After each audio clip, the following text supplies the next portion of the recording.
Hi, it's me, Ingrid INFP, and welcome to Book Corner, where I talk about the books that I've read throughout this year and the books that I plan to read. And throughout the year, I've been writing it down on my little notebook diary thing. So we'll start from the books that I've read in 2023. So I started by reading Rupi Kaur, Milk and Honey, which was kind of meh, probably like around a 2 out of 5 or 2 out of 10. Clara and the Sun by Kazuo Ishiguro, which is probably a 5 out of 5 or a 10 out of 10. Really good book. I really recommend all of Kazuo Ishiguro's books. He's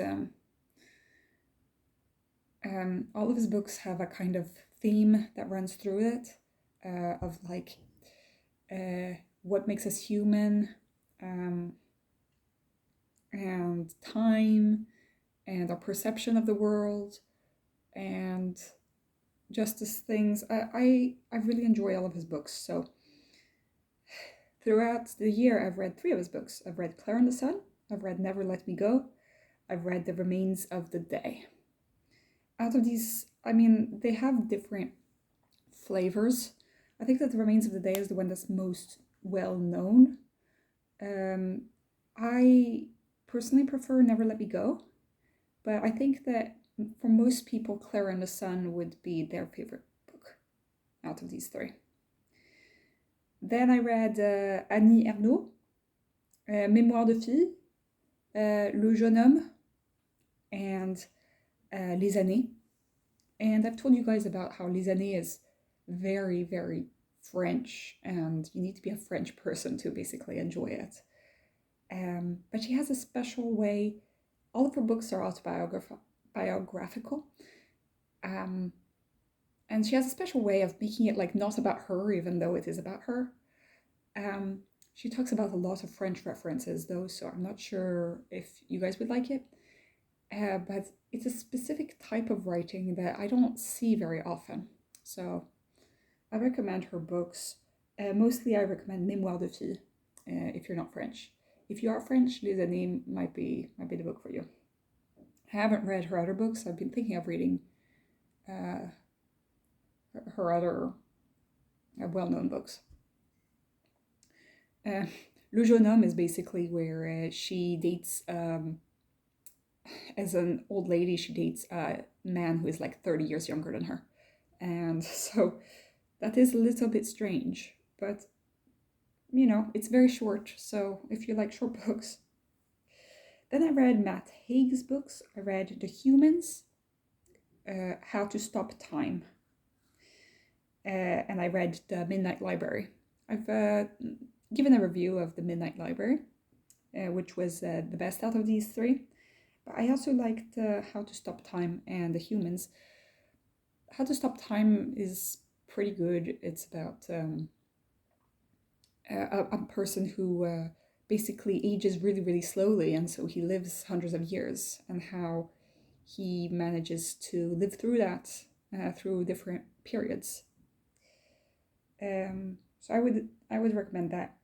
And The Humans is a little bit less good in my opinion, but it is also fun because it's about basically an alien that infiltrates a human body and then like has to learn how to navigate the world. I think very INFP books. Then I read All the Birds in the Sky, but I did not finish it because it just felt like, I thought that book was about children and their imaginations, but actually the stuff that was going on was real, and that suddenly made it less fun, you know? I didn't want this to be a fantasy novel. I wanted it to be kind of a coming-of-age novel, and that wasn't what it was. So, yeah, don't recommend. Then I read The Song of Achilles by Madeline Miller, and it's a really good book. I'm not sure, I haven't read like the original Greek story, The Song of Achilles, or Achilles, basically. It's a gay story. Okay. I find that you really felt for the characters, so I do like it. It wasn't the best on this list, but it was really good. Then I read Devotions by Mary Oliver, which is a poetry book. Really good. I love Mary Oliver, especially The Geese, and some of her other poems. They're about nature and the sense of peace that you feel around nature. Then I read 1984 by George Orwell. I've already talked to you guys about this. He's an INFP, but the main character is probably like an INTP. I don't need to go more into detail. Really good book. I do recommend anybody to read it. It's scary how much like the world has become kind of like 1984. Then I read The Giver, like flowing from the theme of like science fiction. Really good book. I never read it at school, but I know that a lot of you guys had to read it in school. By Lois Lowry, I think.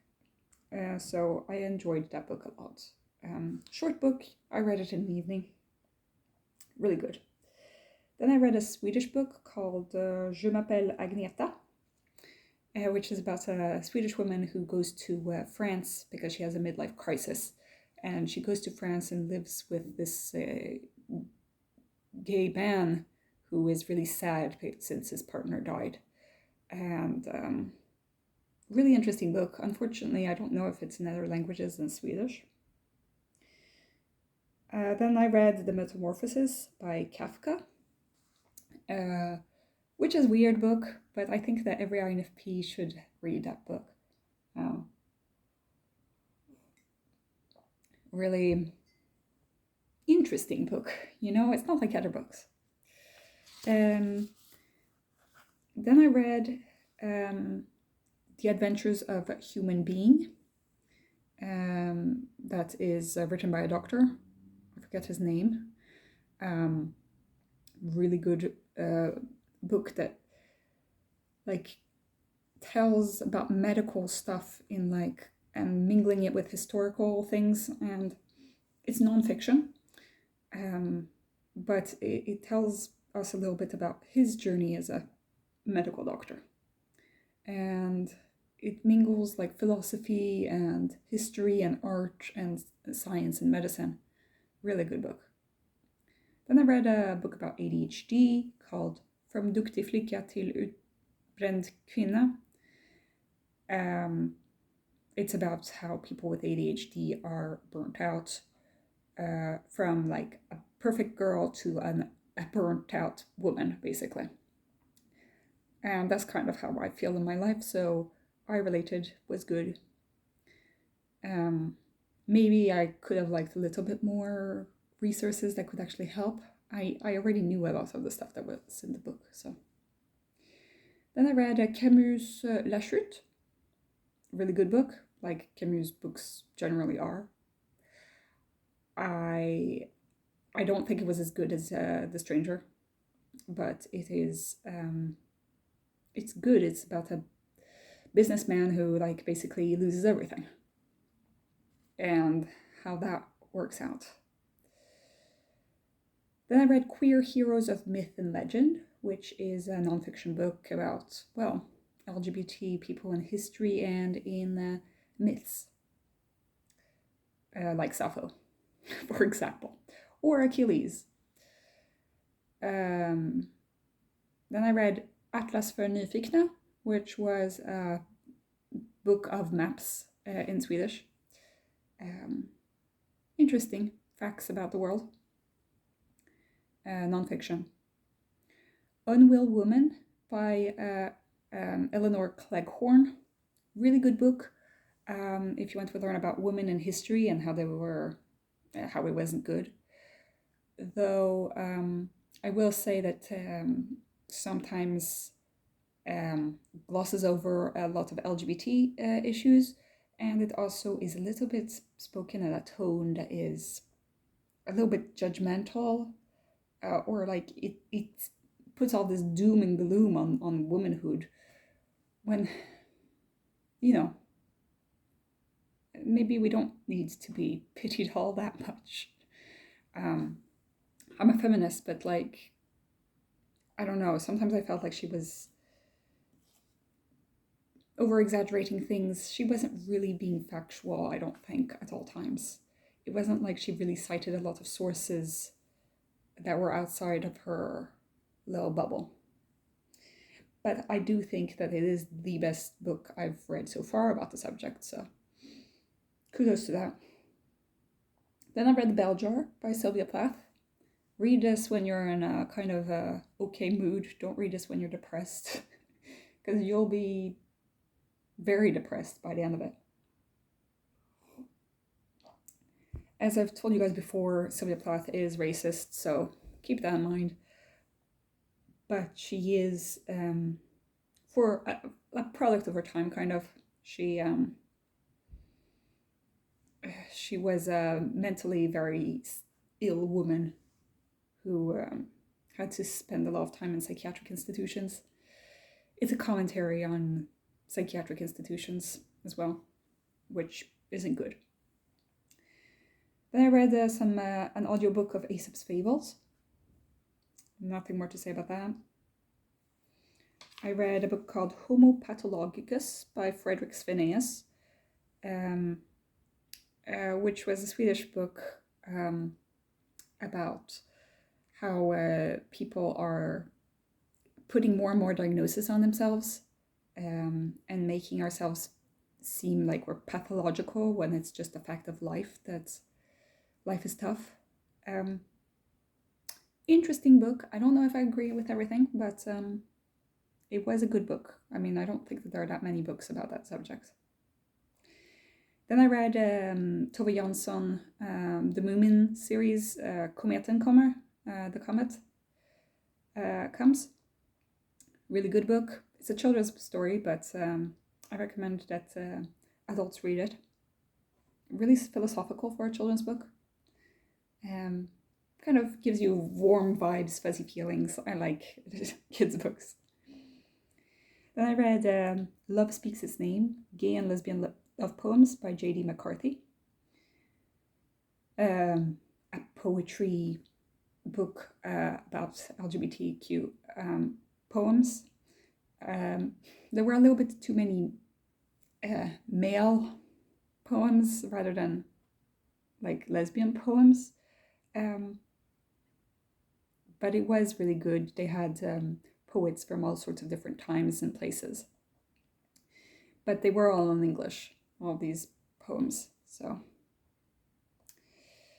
then I tried to read Les Amants, The Lovers, French book. I forget who wrote it, but I did not finish that book. It wasn't good. It was really kind of unsettling and creepy.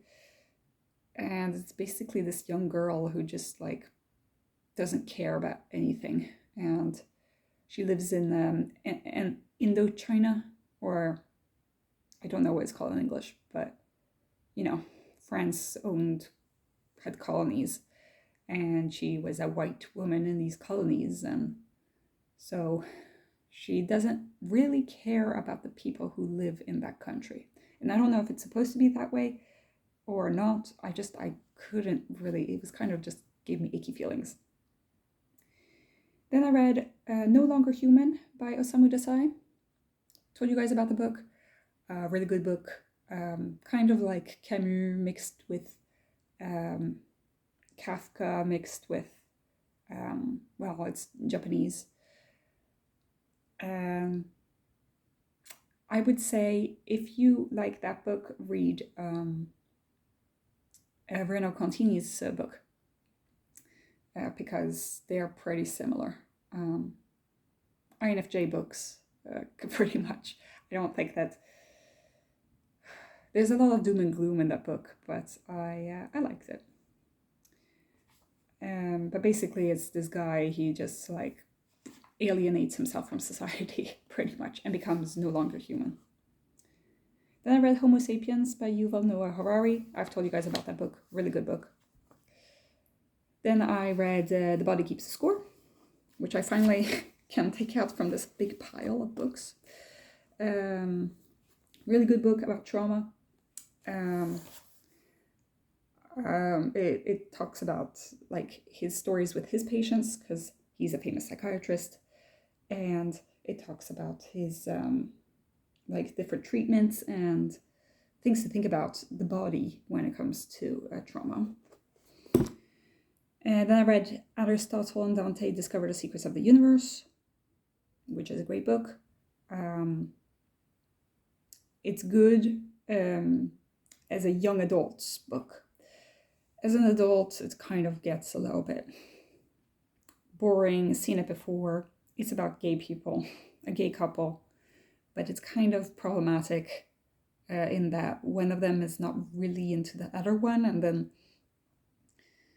there's a scene where it's essentially sexual harassment, and there is a violence, and it's not... I say that it's a great book. Actually, I'm less and less sure that it was a great book the more I think about it, you know. It's a good first book if you want to read about gay fiction, you know. But it's definitely not the best, okay? Then I read The Fellowship of the Ring, Lord of the Rings. No need to tell you guys more about it. Frodo is an INFP, and it is confirmed by me, okay? And J.R.R. Tolkien is also thought of to be an INFP. A lot of The Fellowship of the Ring is just being on the road, and like, it's just days and days of like them being on the road. But a lot of stuff does happen. It's just that, you know, a lot of it is just a description of the scenery, and a lot of it is song. I read this with the help of an audiobook, which I really recommend. The audiobook by Rob Ingalls, I think. I'll put the link in the description, actually, because it's a really good telling of the story, and it really makes the characters come alive. And those were the books that I read. I've also read this book for my therapy, Social Phobia, but it's a Swedish book, so it's a CBT book that I've gone through with you guys. Then comes the books that I am trying to read and not really managing.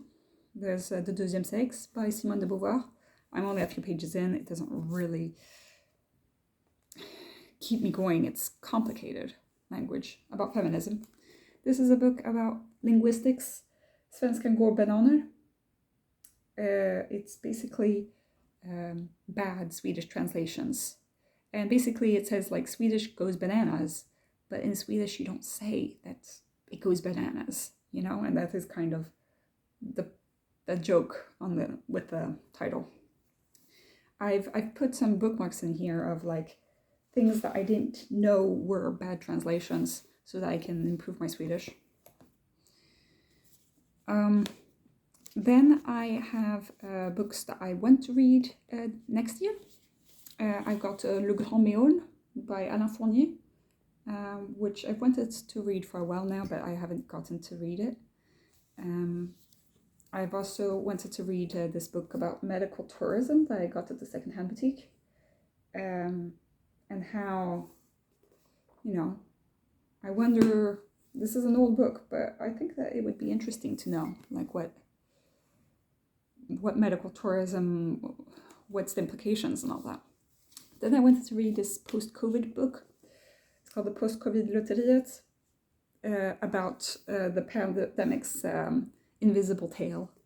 So what happens, what is post-COVID, and how can I help patients with post-COVID? Then I wanted to read the second book of The Lord of the Rings, which I got from the library now. And I wanted to read Sense and Sensibility, which I've wanted to read for a long time now, but it is big and maybe boring. I don't know. I have a lot of books in my Goodreads. If you want to add me on Goodreads, I'm goodreads.com/radishraven. I've changed it so that there's only my name and not my last name. And also there you can see all of the books that I have read, all of the books that I want to read, and maybe you guys have some recommendation from the books. Or maybe you guys get inspiration about a book to read from the ones that have on my lists. So yeah, have a great day, everybody. Bye.